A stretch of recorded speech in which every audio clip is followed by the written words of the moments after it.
نمل زمر شادی کی تقریب سے لوٹی تو اس کی ہدایت کے مطابق صداقت صاحب پروسیکیوٹر بصیرت سے کیس فائلز لے آیا تھا۔ وہ ایک بڑا سا باکس تھا جو اس کے کمرے کے فرش پہ رکھا تھا۔ وہ ابا کو سلام اور شب بخیر ایک ہی سانس میں کہہ آئی۔ دروازہ مقفل کیا، پرس پر پھینکا، پھر الماری کھولی، نچلے خانے سے ایک چھوٹا ڈبہ نکالا جس میں سے اخبار کے تراشے اس صبح نکل کر باہر جا گرے تھے جب فارس بری ہوا تھا۔ وہ صبح جب سب کچھ بدل گیا تھا۔ ڈبہ اس نے بڑے باکس کے قریب اوندا کر دیا، کاغذ، تراشے، نوٹس کا ڈھیر لگ گیا۔ پھر اس نے باکس کو بھی الٹا کر دیا، جھک کر جوتوں کے اسٹریپس کھول کر انہیں پرے اچھالا۔ گھنگریالے بالوں کا گول مول جوڑا بنا کر وہ نیچے بیٹھ گئی۔ جلدی جلدی ان چیزوں کو الٹ پلٹ کرتی وہ کچھ تلاش کرتی رہی، آبرو بھینچے ہوئے، لب سختی سے بے بس، آنکھوں میں غصہ۔ پھر ڈھیر تلے سے اس نے ایک تصویر نکالی، پھر دوبارہ ہاتھ مارا۔ یہ رہی دوسری تصویر۔ ضبط بھری سانس لی، تصویر لے کر اٹھی، ننگے پاؤں چلتی دیوار تک گئی جہاں اونچا اور چوڑا سا گرین بورڈ تھا۔ زمر نے ایک پن اتاری اور پہلی تصویر وہاں سامنے لگائی، پھر دوسری بھی۔ قدرے پیچھے ہٹ کر تندی سے ان کو دیکھا۔ زرتاشا غازی اور وارث غازی، یہ اس کا بورڈ تھا اور ابھی اسے یہ بھرنا تھا۔ وہ واپس پلٹ آئی، نیچے ڈھیر لگی چیزوں کو اٹھا کر اسٹڈی ٹیبل پہ رکھا، ترتیب سے، سلیقے سے۔ اندر اٹھتا ابال کچھ کم ہوا تھا۔ اسے معلوم تھا اسے کیا کرنا ہے، مگر پہلے حجت تمام کرنی تھی، اپنے ضمیر کو مطمئن کرنا تھا کہ ہاں واقعی ہر راستہ بند ہونے کے بعد میں نے یہ قدم اٹھایا۔ انصاف کے دروازے بند ہوئے تو میں انتقام کی طرف آئی۔ وہ سپاٹ سنجیدہ چہرے کے ساتھ کرسی پہ بیٹھ گئی، کاغذات کا پلندہ سامنے رکھا، ٹیبل لیمپ آن کیا۔ پہلے صفحے کی پیشانی پہ درج سرکار بنام فارس غازی۔ زمر کی نگاہیں لفظ بلفظ عبور کرتی گئیں۔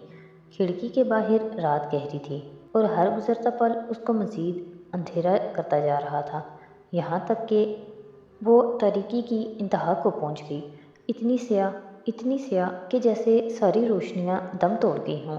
اور پھر پھوٹ پڑی، صبح کی پہلی کرن نمودار ہوئی، روشنی کو جیسے کوئی روزن مل گیا۔ وہ پھیلتی گئی، قطرہ قطرہ، کرن، اور پھر روشنی بھی خوب تیز ہو کر پرانی ہوتی گئی۔ سفید ٹی شرٹ اور نیلی جینز میں ملبوس سعدی نے جب زمر کے کمرے کا دروازہ کھٹکھٹایا تو سورج سوا نیزے پہ تھا۔ اتوار کی سست صبح آج بھی سست تھی۔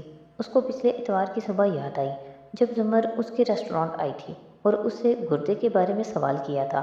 وہ اداسی سے مسکرایا، پھر سر جھٹکا، دروازہ دوبارہ بجایا، کوئی جواب نہیں۔ سعدی نے آہستہ سے دروازہ دھکیلا تو وہ کھلتا چلا گیا۔ اندر کا منظر واضح ہوا۔ فرش پہ بے شمار کاغذ بکھرے ہوئے تھے، تصاویر، فوٹوسٹیٹ۔ وہ آہستگی سے چلتا اندر آیا، تعجب سے سر اٹھا کر دیوار کو دیکھا۔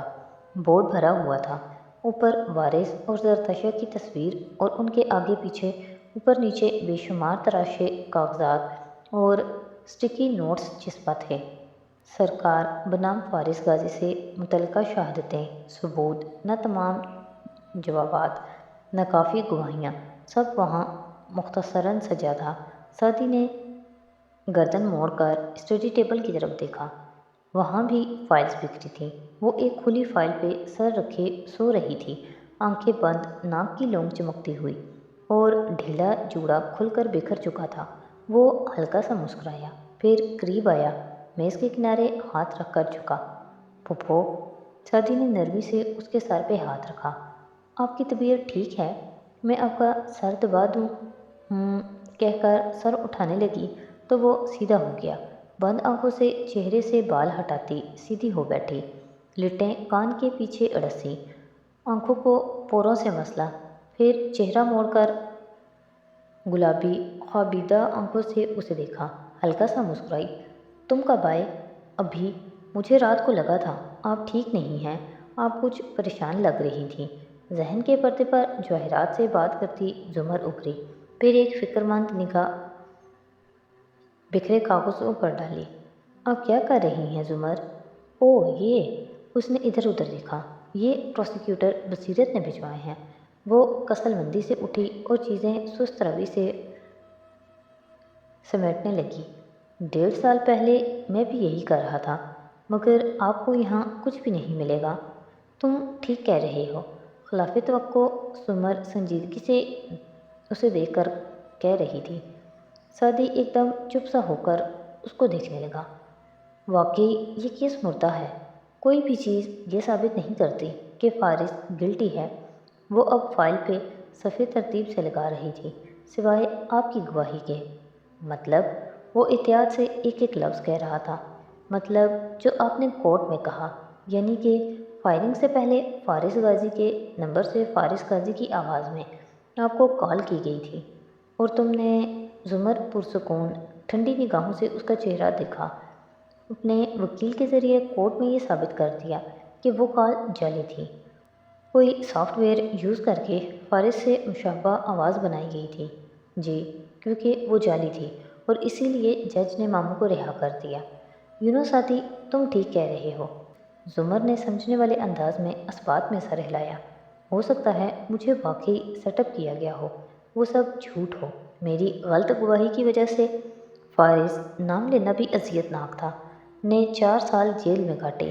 یہ کیس مکمل طور پہ پڑھنے کے بعد غیر جانبداری سے مجھے واقعی یہ لگ رہا ہے کہ میں ہی غلط ہوں۔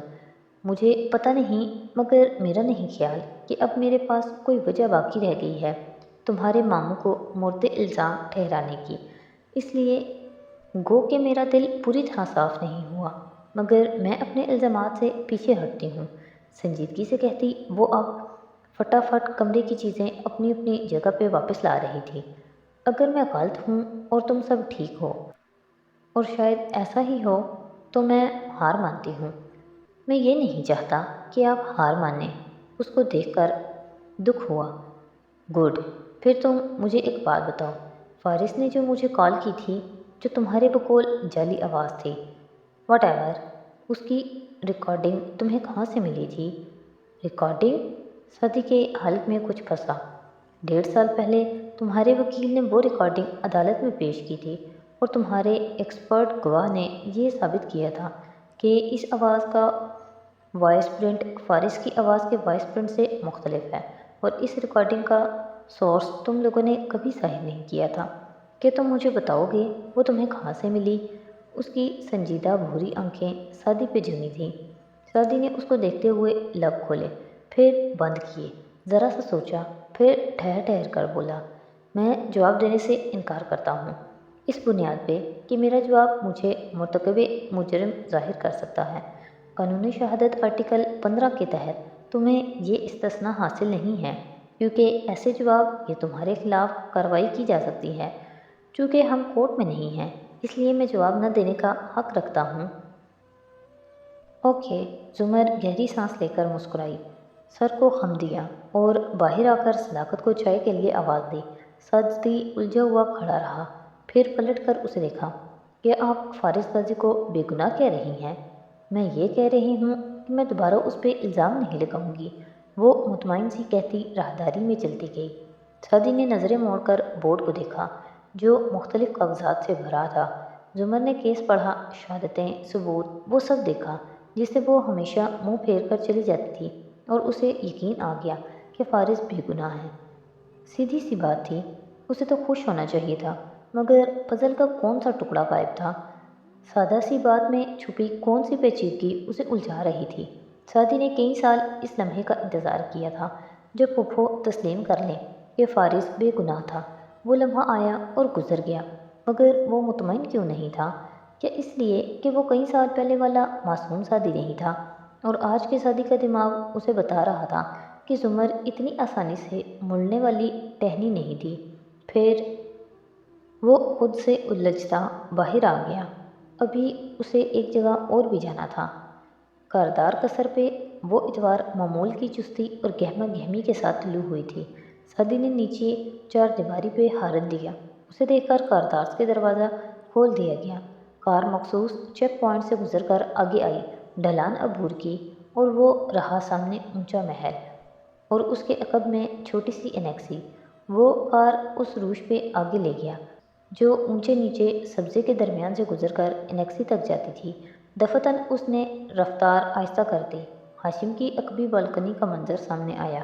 وہ نیچے سبزے پہ کھڑا تھا، ٹراؤزر اور آدھی آستین کی ٹی شرٹ میں، ہنستے ہوئے جھک کر اپنے پالتو لیبراڈور کتے کے بالوں کو سہلا رہا تھا۔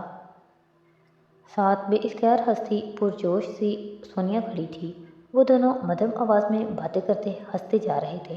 گاڑی کی آواز پہ ہاشم نے سر اٹھایا، ایک نظر ڈرائیونگ سیٹ پہ بیٹھے سعدی کو دیکھا، دوسری کار کے رخ پہ ڈالی، مطلب وہ انیکسی جا رہا تھا۔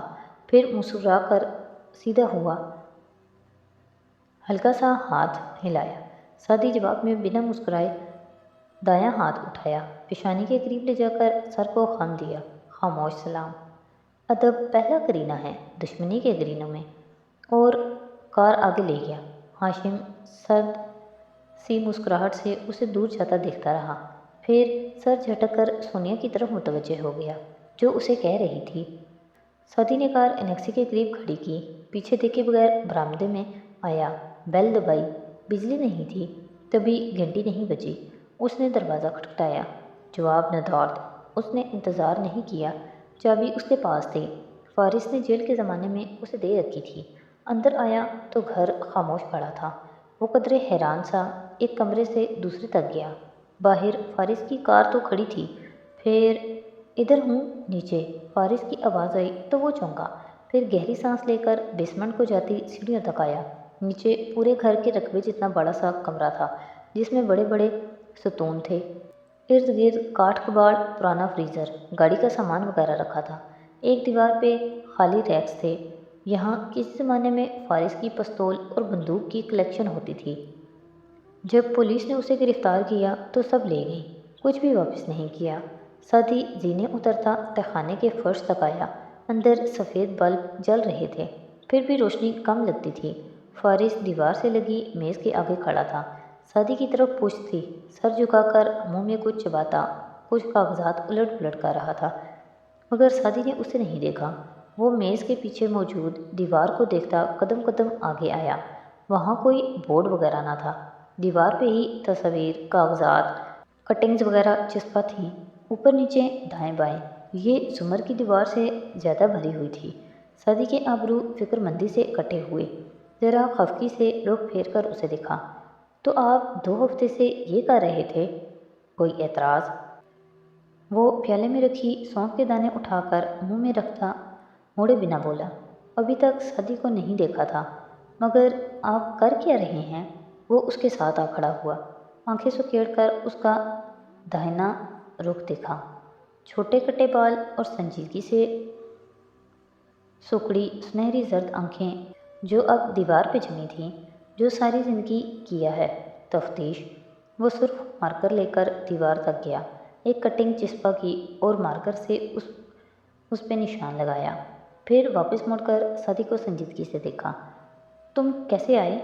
مگر وہ اب گردن موڑ کر میز کے کنارے پہ رکھے بیگ کو دیکھ رہا تھا جس میں اس کی تازہ تازہ منگوائی گئی گنز تھیں اور گولیاں، اور یہ سب کچھ دیکھتے ہوئے سعدی کو غصہ آنے لگا۔ وہ اس کی بے گناہی کے ثبوت دیتا تھا، اور اگر کوئی ادھر آ کر یہ سب دیکھ لے تو کہ یہ آپ کے نام پہ لائسنس شدہ ہے۔ ناپسندیدگی سے گنز کو دیکھ کر اس نے مشکوک نظروں سے فارس کا چہرہ دیکھا۔ نہیں، اگر گرفتار کرنا ہے تو کر لو، تلخی سے کہتا وہ میز تک واپس آیا اور کاغذات اٹھا کر دوسری طرف رکھنے لگا۔ سعدی نے بے بسی سے اسے دیکھا۔